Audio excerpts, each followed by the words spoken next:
Hi students, now we will discuss three-phase semi-converters. Okay, three-phase semi-converters അല്ലെങ്കിൽ three-phase half-controlled rectifiers നമുക്ക് പറയാം. Half-controlled rectifier അല്ലെങ്കിൽ half-controlled converters എന്ന് പറയാം. Okay, so three-phase semi-converter അല്ലെങ്കിൽ three-phase half-controlled converter അല്ലെങ്കിൽ three-phase half-controlled rectifier. Okay, അപ്പോൾ നമ്മൾ ഇന്ന് ത്രീ-ഫേസ് സെമി കൺവേർട്ടറിൻ്റെ അല്ലെങ്കിൽ ത്രീ-ഫേസ് ഹാഫ് കൺട്രോൾ റെക്ടിഫയർ വിത്ത് RLE ലോഡാണ് ഡിസ്കസ് ചെയ്യാൻ പോകുന്നത്. ഒരു കാര്യം നിങ്ങൾ ശ്രദ്ധിക്കേണ്ടത് ഹാഫ് കൺട്രോൾഡും ഹാഫ് വേവ് കൺട്രോൾഡും തമ്മിൽ മാറിപ്പോവാൻ പാടില്ല. ഓക്കെ, ഹാഫ് വേവ് കൺട്രോൾ നമ്മൾ ഓൾറെഡി ഡിസ്കസ് ചെയ്തിട്ടുള്ളതാണ്. ഹാഫ് കൺട്രോൾഡും ഹാഫ് വേവ് കൺട്രോൾഡും ഡിഫറെൻ്റ് തന്നെയാണ്. ഓക്കെ, സോ ഇതാണ് നമ്മുടെ circuit diagram four A three-phase half controlled rectifier or three-phase semi controlled rectifier or three-phase semi converter. അപ്പോൾ നമ്മുടെ single ഫേസിൽ ഡിസ്കസ് ചെയ്തതുപോലെ തന്നെ ഇതിൽ നമ്മൾ 6 സ്വിച്ചസ് യൂസ് ചെയ്യുന്നുണ്ട്. പക്ഷേ 3 എന്താണ്, 3 സ്വിച്ചുകൾ ടൈറസ്റ്റ് ആയിരിക്കും, 3 എന്തായിരിക്കും, ഡയോഡ് ആയിരിക്കും. അതാണ് ഒരു ഫുള്ളി കൺട്രോൾഡും ഹാഫ് കൺട്രോളും തമ്മിലുള്ള ഡിഫറൻസ്. ഫുള്ളി കൺട്രോൾഡ് റെക്ടിഫയേഴ്സ് അല്ലെങ്കിൽ ഫുൾ കൺവേർട്ടർ ആണെങ്കിൽ, ത്രീ ഫേസ് ഫുൾ കൺവേർട്ടർ ആണെങ്കിൽ നമ്മൾ യൂസ് ചെയ്യുന്നത് 6 ടൈറസ്റ്റേഴ്സ് ആയിരിക്കും യൂസ് ചെയ്യുന്നുണ്ടാവുക.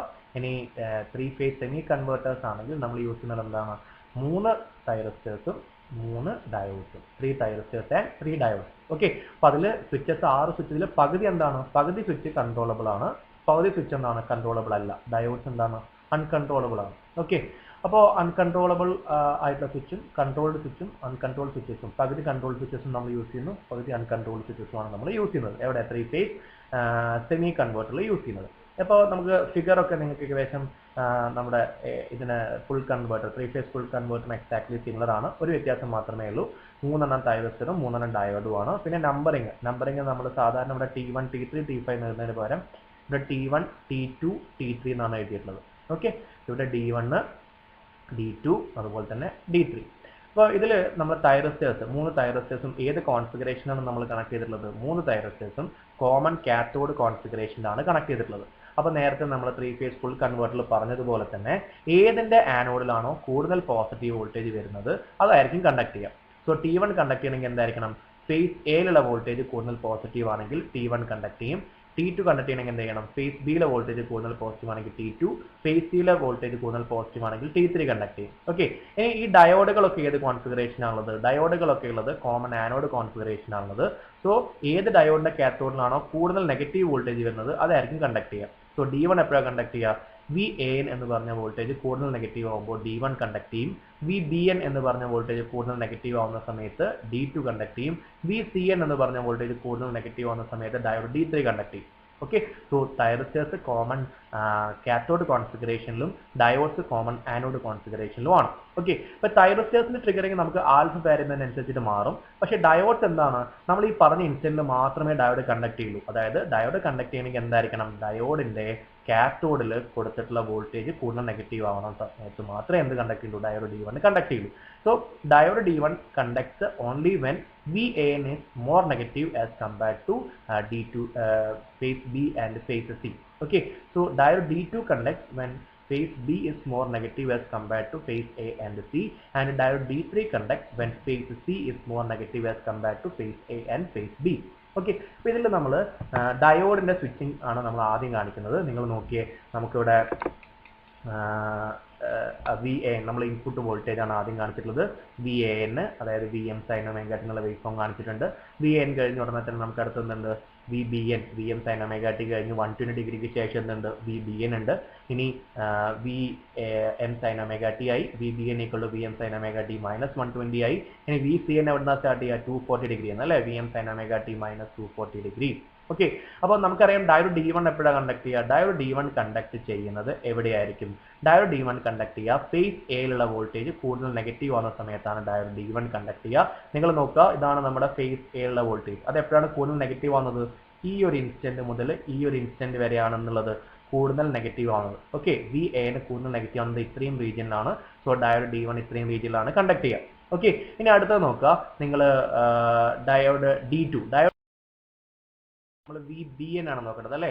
സോ VBN കൂടുതൽ നെഗറ്റീവ് ആവുന്നത് ഈ ഒരു പോർഷൻ മുതൽ ഈ ഒരു പോർഷൻ വരെയാണ്. സോ ഡയോഡ് D2 നമുക്ക് ഈ ഒരു റീജിയനിലായിരിക്കും കണ്ടക്ട് ചെയ്യാം. ഓക്കെ, ഇനി VCN എന്ന് പറഞ്ഞാൽ എന്താണ്, VCN എന്ന് പറഞ്ഞാൽ കൂടുതൽ നെഗറ്റീവ് ആവുന്നത് ഈ ഒരു പോർഷൻ മുതൽ ഈ ഒരു പോർഷൻ വരെയാണ്. സോ നമ്മുടെ ഡയോഡ് D3 ഈ ഒരു പോർഷൻ മുതൽ ഈ ഒരു പോർഷൻ വരെയാണ് കണ്ടക്ട് ചെയ്യുക. ഓക്കെ, സോ D1 കണ്ടക്ട് ചെയ്തു, D2 കണ്ടക്ട് ചെയ്തു, D3 കണ്ടക്ട് ചെയ്തു. വീണ്ടും ആരായിരിക്കും കണ്ടക്ട് ചെയ്യുന്നത്? D1.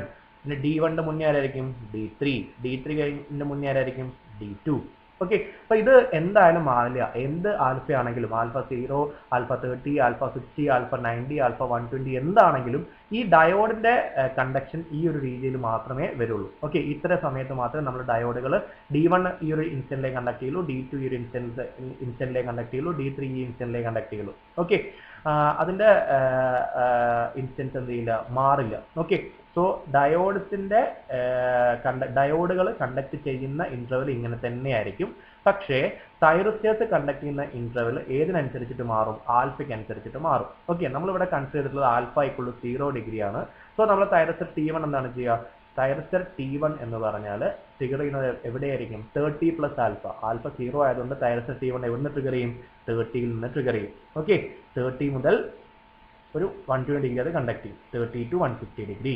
ഓക്കെ, ഇനി T2 കണ്ടക്ട് ചെയ്യാന്ന് പറഞ്ഞാൽ T1 കണ്ടക്ട് ചെയ്ത് കഴിഞ്ഞ് അവസാനിച്ചതിന് ശേഷം മാത്രമേ എന്ത് ചെയ്യുള്ളൂ? T2 കണ്ടക്ട് ചെയ്യുള്ളൂ. ഇനി T2 കണ്ടക്ട് ചെയ്ത് അവസാനിച്ചതിന് ശേഷം മാത്രമേ എന്ത് ചെയ്യുള്ളൂ? T3 കണ്ടക്ട് ചെയ്യും. ഇത് നിങ്ങൾ 3 ഫേസ് ഫുൾ കൺവേർട്ടേഴ്സും 3 ഫേസ് സെമി കൺവേർട്ടേഴ്സും തമ്മിലൊരു നിങ്ങൾക്ക് കൺഫ്യൂഷൻ ആവാൻ പാടില്ല. കാരണം നമ്മൾ ഫുൾ കൺവേർട്ടർ എന്താ ചെയ്യുന്നത്? T1 കണ്ടക്ട് ചെയ്യാൻ തുടങ്ങി 60 ഡിഗ്രിക്ക് ശേഷം T2 കണ്ടക്ട് ചെയ്തു, T2 കണ്ടക്ട് ചെയ്യാൻ തുടങ്ങി 60 ഡിഗ്രിക്ക് ശേഷം T3 കണ്ടക്ട് ചെയ്തു, അങ്ങനെയായിരുന്നു അല്ലേ? പക്ഷേ നമ്മൾ 3 ഫേസ് ഫുൾ കൺവേർട്ടറിൽ നമ്മൾ മാർക്ക് ചെയ്തിട്ടുള്ളത് എങ്ങനെയായിരുന്നു? നമ്മൾ മാർക്ക് ചെയ്തിട്ടത് ഇത് T1, ഇത് T1, ഇത് T3, ഇത് T5 എന്നായിരുന്നു. ഓക്കെ, അപ്പൊ T1 എത്ര ഡിഗ്രിയിലാണ് കണ്ടക്ട് ചെയ്യാൻ തുടങ്ങിയത്? ഇപ്പോൾ ആൽഫ 0 ആണെങ്കിൽ 30 ഡിഗ്രിയിൽ നിന്ന് കണ്ടക്ട് ചെയ്യാൻ തുടങ്ങും. T2 എത്ര ഡിഗ്രിയിൽ നിന്ന് കണ്ടക്ട് ചെയ്യാൻ തുടങ്ങും? T2 30 ഡിഗ്രി കഴിഞ്ഞ് 60 ഡിഗ്രിക്ക് ശേഷം എത്രയാണ്? 90 ഡിഗ്രിയിൽ നിന്ന് കണ്ടക്ട് ചെയ്യാൻ തുടങ്ങും. T3 എപ്പോൾ കണ്ടക്ട് ചെയ്യാൻ തുടങ്ങും? T2 കണ്ടക്ട് ചെയ്യാൻ തുടങ്ങി 60 ഡിഗ്രിക്ക് ശേഷം 150 ഡിഗ്രിയിൽ കണ്ടക്ട് ചെയ്യാൻ തുടങ്ങും അല്ലേ? അപ്പോൾ T1 ഉം T3 തമ്മിലുള്ള ഡിഫറൻസ് എത്രയാണ്? T1 ഉം T3 തമ്മിൽ ഡിഫറൻസ് 150 - 30 ഡിഗ്രി എത്രയാണ്? 120 ഡിഗ്രി.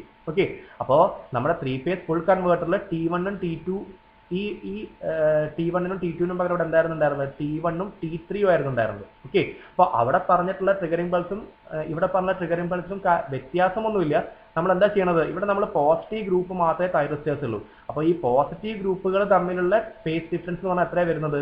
120 ഡിഗ്രിയാണ് വരുന്നത്. ഓക്കെ, അവിടെ T1 ഉം ഉള്ള സ്ഥലത്ത് T1, ഇവിടെയും T1 തന്നെയാണ്. പക്ഷെ അവിടെ T3 ഉള്ള സ്ഥലത്താണ് ഇവിടെ T2 ഉള്ളത്. ഓക്കെ, ആ ഒരു വ്യത്യാസം മാത്രമേ ഉള്ളൂ, കൺഫ്യൂഷൻ ആവാൻ പാടില്ല. നമ്മളിവിടെ T1, T2, T3 തന്നെ മാർക്ക് ചെയ്താൽ മതി.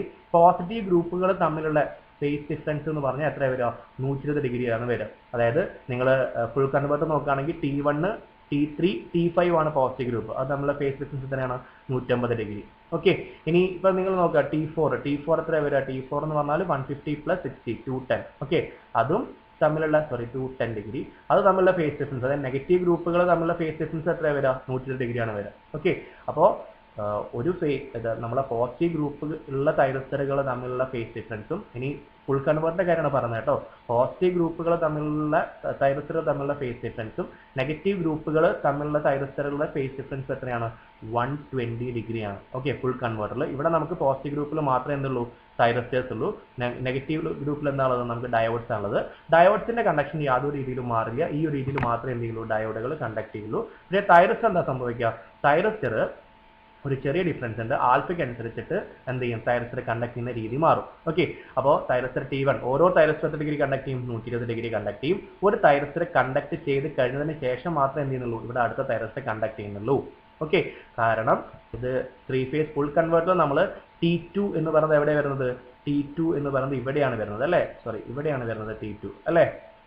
അപ്പോൾ അതാണ് ഡിഫറൻസ്. T1 കഴിഞ്ഞ് T2 തമ്മിലുള്ള ഫേസ് ഡിഫറൻസ് 60 ഡിഗ്രി എന്ന് പറയാൻ കാരണം അവിടെ T2 നമ്മൾ ഈ ഒരു പൊസിഷനാണ് മാർക്ക് ചെയ്തിട്ടത്. പക്ഷേ 3 ഫേസ് സെമി കൺവേർട്ടർ T2 എവിടെയാണ്? ഇവിടെയാണ്. ഓക്കെ, അതുകൊണ്ടാണ് T1 ഉം T2 തമ്മിൽ എത്ര ഡിഗ്രി ഫേസ് ഡിഫറൻസ് ഉള്ളത്? 120 ഡിഗ്രി ഫേസ് ഡിഫറൻസ് ഉള്ളത്. ഓക്കെ, സോ സെമി കൺവേർട്ടർ നിങ്ങളൊരു കാര്യം തന്നെ മനസ്സിൽ ഉറപ്പിച്ചു വെക്കുക എന്നാണ്, ഒരു തൈറിസ്റ്റർ കണ്ടക്ട് ചെയ്ത് കഴിഞ്ഞതിന് ശേഷം, അതായത് തൈറിസ്റ്റർ T1 കണ്ടക്ട് ചെയ്ത് കഴിഞ്ഞതിന് ശേഷം മാത്രമേ എന്ത് ചെയ്യുള്ളൂ? T2 കണ്ടക്ട് ചെയ്യുള്ളൂ. T2 കണ്ടക്ട് ചെയ്ത് കഴിഞ്ഞതിന് ശേഷം മാത്രമേ എന്ത് ചെയ്യുള്ളൂ? T3 കണ്ടക്ട് ചെയ്യുള്ളൂ. T3 കണ്ടക്ട് ചെയ്തതിന് ശേഷം മാത്രമേ ആര് കണ്ടക്ട് ചെയ്യുള്ളൂ? T1 കണ്ടക്ട് ചെയ്യുള്ളൂ. ഓക്കെ, അപ്പൊ ഇവിടെ നിങ്ങൾ നോക്കുക, T1 ഉം D1 ഉം കണ്ടക്ട് ചെയ്യുകയാണെങ്കിൽ, T1 ഉം D1 ഉം കണ്ടക്ട് ചെയ്യുകയാണെങ്കിൽ എങ്ങനെയാണ് കറണ്ട് പാത്ത് വരിക? T1 ഉം D1 ഉം ആണ് കണ്ടക്ട് ചെയ്യുന്നതെന്ന് വെച്ചാൽ കറണ്ട് ഇങ്ങനെയാണ് ഫ്ലോ ചെയ്യുക അല്ലെ? ഇങ്ങനെ കറണ്ട് ഫ്ലോ ചെയ്ത് കഴിഞ്ഞാൽ ഔട്ട്പുട്ട് വോൾട്ടേജ് എന്താ വരിക? 0 ആണ് വരിക. ഓക്കെ, അപ്പോൾ ഒരേ ലെഗിലുള്ള രണ്ട് സ്വിച്ചുകൾ കണ്ടക്ട് ചെയ്ത് കഴിഞ്ഞാൽ ഔട്ട്പുട്ട് വോൾട്ടേജ് 0 ആണ് വരിക എന്ന് മനസ്സിലാക്കണം. സോ T1 D1 കണ്ടക്ട് ചെയ്ത് കഴിഞ്ഞാൽ output voltage 0, T2 D2 conduct ചെയ്ത് കഴിഞ്ഞാൽ output voltage 0 and T3 D3 conduct ചെയ്ത് കഴിഞ്ഞാൽ ഔട്ട്പുട്ട് വോൾട്ടേജ് 0. ഓക്കെ, ഇനി നിങ്ങൾ നോക്കുക T1 ഉം D2 ഉം നോക്കുക. T1 ഉം D2 ഉം കണ്ടക്ട് ചെയ്യുകയാണെങ്കിൽ എങ്ങനെയാണ് നമ്മുടെ പാത്ത് വരിക? T1ലൂടെ വന്ന് നമ്മുടെ ലോഡിലൂടെ വന്ന് ഡയോഡ് D2ലൂടെ വന്ന് തിരിച്ച് ഇങ്ങനെ കയറി വരും. ഓക്കെ, അപ്പോൾ ഇങ്ങനെയാണ് നമ്മളെ കണ്ടക്ഷൻ്റെ പാത്ത് വരിക T1 ഉം D2 ഉം കണ്ടക്ട് ചെയ്യുമ്പോൾ. അപ്പോൾ T1 ഉം D2 ഉം കണ്ടക്ട് ചെയ്യുന്ന സമയത്ത് നമുക്ക് ഔട്ട്പുട്ട് വോൾട്ടേജ് എന്താ കിട്ടുന്നത്? VAB. T1 കണ്ടക്ട് ചെയ്യുന്ന സമയത്ത് ഈ A എന്നുള്ള പോയിന്റ് ഇവിടെ വരും. ഓക്കെ, ഇനി D2 കണ്ടക്ട് ചെയ്യുന്ന സമയത്ത് ഈ B എന്നുള്ള പോയിന്റ് എന്ത് വരും? ഇവിടെ വരും, VAB വരും. ഓക്കെ, ഇനി T1 D3 കണ്ടക്ട് ചെയ്യുകയാണെങ്കിൽ നമുക്ക് എന്താ ഔട്ട്പുട്ട് വോൾട്ടേജ് കിട്ടുക? VAC. അപ്പോൾ നിങ്ങൾ ഇത് മാത്രം നോക്കിയാൽ മതി. ഓക്കെ, നമ്മുടെ ഇപ്പോൾ ഞാനിപ്പോൾ T1 D2 എന്ന് എഴുതുകയാണെങ്കിൽ ഇത് ആദ്യത്തെ letter correspond to A phase, രണ്ടാമത്തെ letter correspond to B phase. അപ്പോൾ T1 D2 ആണെങ്കിൽ നമുക്ക് ഇടുന്ന വോൾട്ടേജ് എന്തായിരിക്കും? VAB. ഇനി T1 D3 ആണെങ്കിൽ നമുക്ക് ഇടുന്ന വോൾട്ടേജ് എന്തായിരിക്കും? T1 A3 എന്ന് പറഞ്ഞാൽ C, VAC ആയിരിക്കും. ഓക്കെ, അങ്ങനെ മാത്രം ആലോചിച്ചാൽ മതി. അപ്പോൾ നമുക്ക് ഇതിൽ ഔട്ട്പുട്ട് വോൾട്ടേജിന്റെ വേവ് ഫോമുകളൊക്കെ നമുക്ക് വരയ്ക്കാൻ അറിയാം. ഓക്കെ, എങ്ങനെയാണ് VAB, VAC, VBC, VBA വരയ്ക്കുന്നതൊക്കെ നമ്മൾ 3 ഫേസ് ഫുൾ കൺവേർട്ടർ ഡിസ്കസ് ചെയ്തിട്ടുള്ളതാണ്. അതിന്റെ ഓർഡർ നമ്മൾ ഡിസ്കസ് ചെയ്തിട്ടുള്ളതാണ്. VAB കഴിഞ്ഞാൽ എന്താ വരിക? VAC, VAC കഴിഞ്ഞാൽ എന്താ വരിക? VBC, VBC കഴിഞ്ഞാൽ VBA. അതിന്റെ ഓർഡർ നമ്മൾ ഡിസ്കസ് ചെയ്തിട്ടുള്ളതാണ് അല്ലേ? എങ്ങനെയാണ് ഓർഡർ? A B C. ആദ്യം A ആണെങ്കിൽ B, A ന് റൈറ്റ് എന്നാണ് AB, പിന്നെ VA, B കഴിഞ്ഞു, അടുത്ത റൈറ്റ് എന്നാണ് C. ഇനി B, അടുത്ത ലെറ്റർ B എടുക്കുക, B ന്റെ റൈറ്റിൽ എന്നാണ് C, VBC, പിന്നെ VBA, പിന്നെ അടുത്ത ലെറ്റർ എന്താണ്? C. VC എടുക്കുകയാണെങ്കിൽ VCയുടെ റൈറ്റിൽ എന്നാണ് VCA, പിന്നെ VCB. ഈ ഓർഡറിലാണ് നമുക്ക് എന്ത് വരിക? ലൈൻ വോൾട്ടേജിന്റെ വേവ് ഫോം വരിക. നമ്മൾ ഓൾറെഡി ഡിസ്കസ് ചെയ്തിട്ടുള്ളതാണ്. സോ നമുക്കറിയാം, നിങ്ങൾ നോക്കുക, ഇവിടെ T1 ഉം D2 ഉം കണ്ടക്ട് ചെയ്യുന്നു. T1 ഉം D2 ഉം കണ്ടക്ട് ചെയ്ത് കഴിഞ്ഞാൽ ഔട്ട്പുട്ട് വോൾട്ടേജ് എന്താണ് വരുന്നത്? T1 ഉം D2 ഉം കണ്ടക്ട് ചെയ്ത് കഴിഞ്ഞാൽ T1 face A, D2 face B. അപ്പോൾ നമുക്ക് ഔട്ട്പുട്ട് വോൾട്ടേജ് VAB ആണ് വരിക. അപ്പോൾ നമ്മൾ താഴോട്ട് ഡോട്ടഡ് ലൈന് VAB എന്നുള്ള വേവ് ഫോമിൽ ഒന്ന് ഇവിടെയും ടച്ച് ചെയ്തു, ഒന്ന് ഇവിടെയും ടച്ച് ചെയ്തു. ഈ രണ്ട് പോർഷൻ നമ്മൾ തമ്മിൽ എന്ത് ചെയ്തു? നമ്മൾ ബോൾഡ് ലൈൻ വരച്ചു. ഓക്കെ, ഇതാണ് നമുക്ക് ഒരു ഔട്ട്പുട്ട് വോൾട്ടേജ്. ഇനി അടുത്തെന്താണ്? T1 ഉം D3 ഉം. T1 ഉം D3 ഉം വരുന്ന സമയത്ത് നമ്മൾ താഴോട്ട് ഡ്രോപ്പ് ചെയ്യുക. T1 എന്ന് പറയുമ്പോൾ ഫേസ് A, D3 എന്ന് പറയുമ്പോൾ phase C. So we will be getting VAC as output voltage. അപ്പോൾ നമുക്ക് ഈ ഒരു പോയിന്റ് VACയിൽ കിട്ടി, ഈ ഒരു പോയിന്റ് VACയിൽ കിട്ടി. അപ്പോൾ നമ്മൾ എന്ത് ചെയ്യുക? ബോൾഡ് ലൈൻ വെച്ചിട്ട് മാർക്ക് ചെയ്യുക. സിമിലർലി T2 D3 വരുന്ന സമയത്ത് എന്താ സംഭവിക്കുന്നത്? നമുക്ക് T2 എന്ന് പറയുമ്പോൾ ഫേസ് B, D3 എന്ന് പറയുമ്പോൾ ഫേസ് C. VBCയിലേക്കാണ് ഡ്രോപ്പ് ചെയ്തിട്ട് ഇവിടെ ടച്ച് ചെയ്യണത് രണ്ട് പോയിന്റുകൾ. ഓക്കെ, VBC ടച്ച് ചെയ്യുന്ന രണ്ട് പോയിന്റുകൾ നമ്മൾ എന്ത് ചെയ്യുക? ബോൾഡാക്കി വരയ്ക്കുക. ഓക്കെ, സോ നമുക്ക് എന്ത് കിട്ടി? ഇതാണ് നമ്മുടെ ഔട്ട്പുട്ട് വോൾട്ടേജ്. ഓക്കെ, ഇനി നമ്മളിതിൽ സോഴ്സിലുള്ള കറണ്ട് IA, IB, IC ഒന്നും നമ്മൾ കാണിച്ചിട്ടില്ല. കാരണം എന്തുകൊണ്ടാണ്? IAയും IBയും ICയും നിങ്ങൾക്ക് ഓൾറെഡി അറിയാം. 3 ഫേസ് ഫുൾ കൺവെർട്ടർ എങ്ങനെയാണ് വരിക? VABയും VACയും വരുമ്പോൾ IAയിലുള്ള ഫേസ് കറണ്ട് എന്തായിരിക്കും? പോസിറ്റീവ്. ഓക്കെ, ഇനി VBC വരുന്ന സമയത്ത് IAയിലുള്ള ഫേസ് കറണ്ട് എന്തായിരിക്കും വരിക? 0. VBAയും VCAയും വരുമ്പോൾ IAയിലുള്ള ഫേസ് കറണ്ട് എന്താ വരിക? IAയിലുള്ള ഫേസിൽ നിന്ന് വരുന്ന ആ സോഴ്സിൽ നിന്നുള്ള കറണ്ട് എന്താ വരിക? Negative. Okay, so VAB, A എന്ന് Bയിലോട്ട്, A എന്ന് Cയിലോട്ടും ആണെങ്കിൽ A ഫേസിലുള്ള സോഴ്സ് കറണ്ട് എന്താ വരിക? പോസിറ്റീവ്. VBC ആകുമ്പം A ഫേസിലുള്ള സോഴ്സ് കറണ്ട് എന്താ വരിക? 0. VBAയും VCAയും ആയതുകൊണ്ട് നമുക്ക് എന്താ വരിക? A ഫേസിലുള്ള സോഴ്സ് കറണ്ട് എന്താണ് വരിക? നെഗറ്റീവ് ആണ് വരിക. ഓക്കെ, അപ്പോൾ A എന്ന് Bയിലോട്ടും A എന്ന് Cയിലോട്ടും പോകുമ്പോൾ source current of phase A എന്താണ്? പോസിറ്റീവ്. VBC വരുന്ന സമയത്ത് source current of phase A എന്താണ്? 0. പിന്നെ VBAയും VCAയും വരുമ്പോൾ സോഴ്സ് കറണ്ട് എന്താണ്? നെഗറ്റീവ്. ഓക്കെ, അപ്പോൾ IAയും വരയ്ക്കാം, IBയും നമുക്ക് വരയ്ക്കാം, ICയും വരയ്ക്കാം, നമ്മൾ 3 ഫേസ് ഫുൾ കൺവെർട്ടറിൽ വരച്ചതുപോലെ. ഇനി നിങ്ങളോട് ഇൻ കേസ് ഔട്ട്പുട്ട് കറണ്ട് വരയ്ക്കാൻ പറഞ്ഞാൽ നിങ്ങൾ average value of output current വരച്ചാൽ മതി. അത് നമ്മൾ ഓൾറെഡി വരച്ചിട്ടുണ്ട്. എങ്ങനെ average value of output current? Average value of output current കൊണ്ട് ഒരു കോൺസ്റ്റന്റ് വാല്യൂ I0 എന്ന് പറഞ്ഞ് വരച്ചാൽ മതി. ഓക്കെ, സോ ഇതാണ് നമ്മുടെ 3 ഫേസ് സെമി കൺവേർട്ടറിന്റെ വർക്കിങ്ങും വേവ് ഫോംസും. ഓക്കെ, ഇതിന്റെ ഔട്ട്പുട്ട് വോൾട്ടേജും പിന്നെ പല ആൽഫയിലും എങ്ങനെയാണ് ഈ വേരിയേഷൻസ് വരുന്നത് നമുക്ക് അടുത്തൊരു വീഡിയോയിൽ നമുക്ക് ഡിസ്കസ് ചെയ്യാം. Okay, so thank you students.